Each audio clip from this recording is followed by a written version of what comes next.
आइए आज हम देखते हैं शेप ऑफ बैक्टीरिया। बैक्टीरिया के जो शेप होते हैं वो किस किस तरह से होते हैं और उनको हम शॉर्टली और ट्रिकली कैसे याद करेंगे, उनके एग्जाम्पल को याद करेंगे क्योंकि इस पे आधारित क्वेश्चन अक्सर परीक्षाओं में पूछे जाते हैं। तो देखिए, इसको शॉर्टकट में हम जो याद करेंगे, बीएससी वर्सेज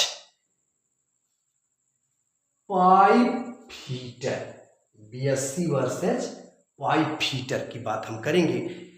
हम देखेंगे बीएससी करने में ज़्यादा फायदा है या पाइप हीटर बन जाने में ज़्यादा फायदा है। इस ट्रिक्स के माध्यम से हम इसको याद करेंगे। बी से हमारा हो जाएगा बैसिलस। तो बैसिलस या इसको हम रॉड शेप कहते हैं या सिलिंड्रिकल कहते हैं। तो बैसिलस जो बैक्टीरिया होते हैं वो किस तरह के होते हैं, इसको हम कैसे दिमाग में फिट करें। तो बैसिलस का मतलब, बैसिलस जो बैक्टीरिया होते हैं आप देखते हैं ये रॉड शेप होते हैं।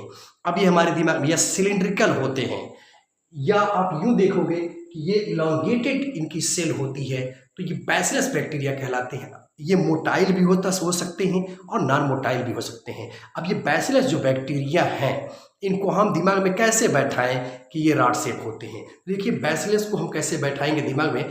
बांस आप देखे हो तो बांस क्या होता है, लंबा ही तो होता है, रॉड जैसा ही तो होता है, या उसको सिलिंड्रिकल होता है, इलांगेटेड होता है। तो बांस को हम दिमाग में बैठाएंगे तो हमारे दिमाग में बैठ जाएगा कि ये रॉड शेप बैक्टीरिया होते हैं, यानी ये सिलिंड्रिकल होते हैं, रॉड शेप होते हैं या इलांगेटेड होते हैं। और मोटाइल और नॉन मोटाइल को हम याद अगर दिमाग में रखें तो बांस जो है नॉन मोटाइल होता है और बस हम दिमाग में बैठाएं तो मोटाइल होता है। इस तरह से हम देखते हैं कि जो बैसिलस बैक्टीरिया होते हैं ये मोस्ट अबंडेंट बैक्टीरिया होते हैं, सबसे ज़्यादा कॉमन यही होते हैं।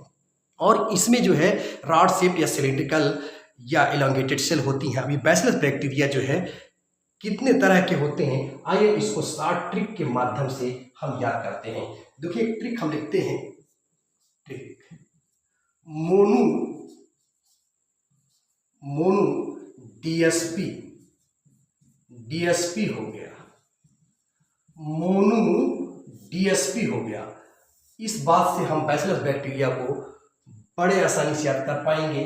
तो देखिए, मोनो से हमारा हो जाएगा मोनोबैसिलस। मोनोबैसिलस का मतलब होता है इसमें जो बैक्टीरिया होता है वो सिंगल ये होता है, सिंगल ये पाया जाता है, इसीलिए इसका मोनोबैसिलस इसको कहते हैं। और इसमें आप देखेंगे इशर्सिया कोलाई इसका एग्जाम्पल है जो मोनोबैसिलस होता है।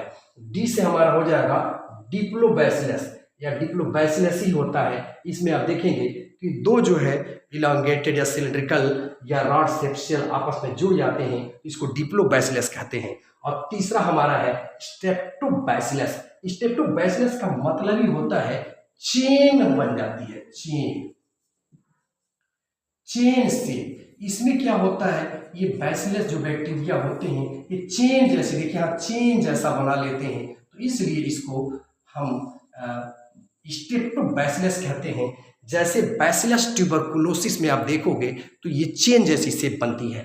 इसके बाद से हम आते हैं पी फॉर हमारा हो जाएगा स्ट्रेप्टोबैसिलस हो गया, पी फॉर हमारा हो जाएगा पैलिसेड बैसिलस। तो पैलिसेड बैसिलस में क्या होता है, पैलिसेड का मतलब आप जानते हैं कि ऐसी कोशिकाएं जो होती हैं, ऐसी सेल एक के ऊपर एक रखी जाती हैं। तो ये बैक्टीरिया क्या होते हैं, इस तरह से एक के ऊपर जो है एक आप देखोगे कि रखे मिलते हैं।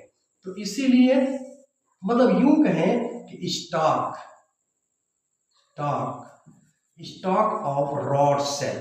तो रॉड सेल जो होती हैं, ये रॉड सेल यानी रॉड बैक्टीरिया जो हैं एक तरह से एक दूसरे के ऊपर सस्ते चले जाते हैं। तो इस तरह से इसको हम स्टॉक ऑफ द मतलब रॉड सेल के नाम से जानते हैं। जैसे कॉर्नी बैक्टीरियम हम देखते हैं डिप्थीरिये, इसमें इसी तरह की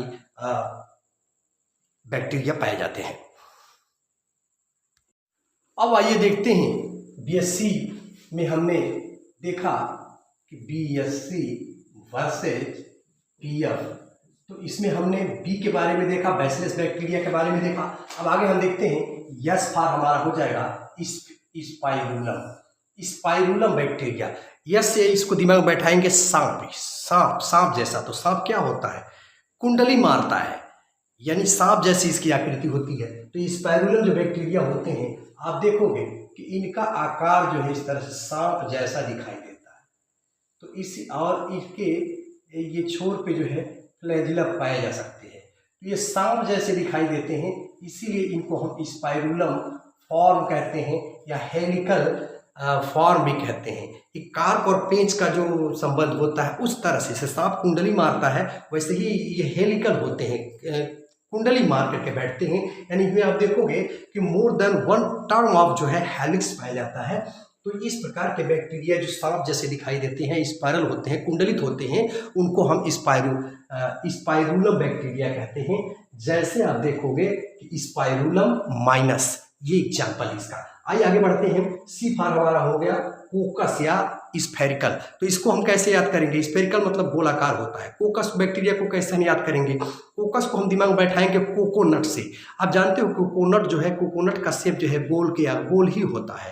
तो ये कोकस बैक्टीरिया जो है, इनका शेप जो है स्फेरिकल होता है, या यूं कहें कि एक तरह से दीर्घवृत्ताकार होता है, या जिसको हम एलिप्सॉइडल कहते हैं, या दीर्घवृत्ताकार की आकृति इनके अंदर पाई जाती है। इसीलिए इनको कोकाई बैक्टीरिया या कोकस बैक्टीरिया के नाम से जानते हैं। अब ये कई तरह के होते हैं, जैसे हम इसमें देखेंगे कि माइक्रोकोकस, पहला हमारा है माइक्रोकोकस या मोनोकोकस। तो माइक्रो का मतलब होता है या मोनोकोकस का मतलब सिर्फ एक ही स्फेरिकल बैक्टीरिया होगा, सिर्फ अकेला पाया जाएगा, सिंगल पाया जाएगा। जैसे यहाँ पे देख रहे हैं से माइक्रोकोकस एजिलिस, ये मोनोकोकस बैक्टीरिया का एग्जाम्पल है। इसी तरह से डिप्लोकोकस, डिप्लो का मतलब होता है दो, जब दो गोलाकार आकृति वाले आपस में बैठ जाए, मतलब मिल जाते हैं, तो इसको हम डिप्लोकोकस कहते हैं। जैसे डिप्लोकोकस न्यूमोनी, तो ये डिप्लोकोकस न्यूमोनी का एग्जाम्पल है।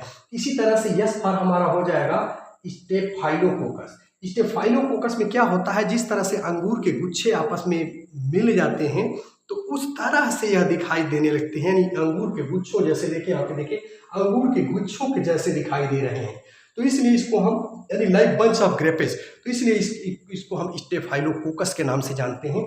जैसे स्टेफाइलोकोकस ऑरियस, और से अंगूर हो, अंगूर दिमाग में बैठा लेंगे, ऑरियस, तो ये होता है स्टेफाइलोकोकस। और अगला हमारा स्ट्रेप्टोकोकस। स्ट्रेप्टोकोकस, इसमें क्या होता है, चेन ऑफ स्फीयर, जो स्फीयर होते हैं, जो गोले होते हैं, उसकी चेन बनती चली जाती है। तो इसलिए हम इसको कहते हैं कि स्ट्रेप्टोकोकस बैक्टीरिया है। जैसे एग्जांपल है यस लैक्टिस, यस लैक्टिस यानी स्ट्रेप्टोकोकस लैक्टिस में हम इसी तरह की संरचना देखते हैं। और अगला हमारा है सार्सिनी, वेरी इंपॉर्टेंट। इसमें क्या होता है, 8 से लेकर के 64 जो स्फेरिकल सेल होते हैं, स्फेरिकल कोकाई होते हैं, वो आपस में सज जाते हैं और इस तरह से सज जाते हैं कि बिल्कुल जो है वो क्यूबॉइडल शेप ले लेते हैं। जैसे हम देखेंगे सार्सिनी डिप्थीरिया में, देखें सार्सिनी लौटी में देखेंगे, इसमें क्या होता है, 8 से लेकर के 64 सेल जो है क्यूबॉइडल फॉर्म में सज जाते हैं। अभी हमने देखा कि बैसिलस बैक्टीरिया और स्पाइरल बैक्टीरिया और कोकस बैक्टीरिया, उसके टाइप्स देखे, उसके एग्जाम्पल देखे, इससे रिलेटेड क्वेश्चन अक्सर पूछे जाते हैं। लेकिन इनके अतिरिक्त भी बैक्टीरिया के कुछ शेप पाए जाते हैं। जैसे वर्सेज हमने लिखा यानी विब्रियो शेप। आइए देखते हैं वी फॉर विब्रियो शेप या विब्रियोज, या इसको हम कामा शेप भी कहते हैं। इसमें आप देखेंगे इनका आकार बिल्कुल कामा जैसे होता है। जैसे यहाँ पे आप देखिए, आपको बिल्कुल कामा जैसा दिखाई दे रहा है। यहाँ हम देख क्या रहे हैं, एकदम बिल्कुल जो है एक कामा जैसा दिखाई दे रहा है। तो इसलिए कामा शेप बैक्टीरिया है, ये कामा जैसा दिखाई दे रहा है, ठीक है। तो ये कामा शेप बैक्टीरिया होते हैं। जैसे विब्रियो कॉलोनी को आप देखोगे तो ये कामा शेप बैक्टीरिया ही होता है, लगता है कि ये कामा बनाया गया है, ये कामा शेप बैक्टीरिया हो गया। इस तरह से पी फॉर हमारा हो गया प्लियोमॉर्फिक। प्लियोमॉर्फिक का मतलब होता है बहुरूपी। ये बैक्टीरिया क्या होते हैं, वातावरण में जिस तरह के चेंजेस आते हैं उस चेंजेस के अनुसार अपने आप को ढाल लेते हैं, तो इसको हम पॉलीमॉर्फिक बैक्टीरिया कहते हैं। जैसे एस्टोबैक्टर को आप देखोगे, या एस्टोबैक्टर वातावरण के अनुसार अपने आप को बैसिलस या निराश से बैक्टीरिया में कन्वर्ट कर लेता है, और जैसी परिस्थितियां बनती हैं तो उस हिसाब से यह स्टेप्टोबैसिलस यानी चेन शेप में भी अपने आप को कन्वर्ट कर लेता है। तो इस तरह से हम देख क्या रहे हैं कि ये पॉलीमॉर्फिक जो बैक्टीरिया होते हैं अपने शेप को चेंज करते रहते हैं according to the atmospheric temperature. अगला है हमारा यह फॉर फिलामेंटस बैक्टीरिया यानी बगियाटोवा। बगियाटोवा को यानी फिलामेंट के लाइक होते हैं, जैसे बगियाटोवा है या थायोथ्रिक्स है।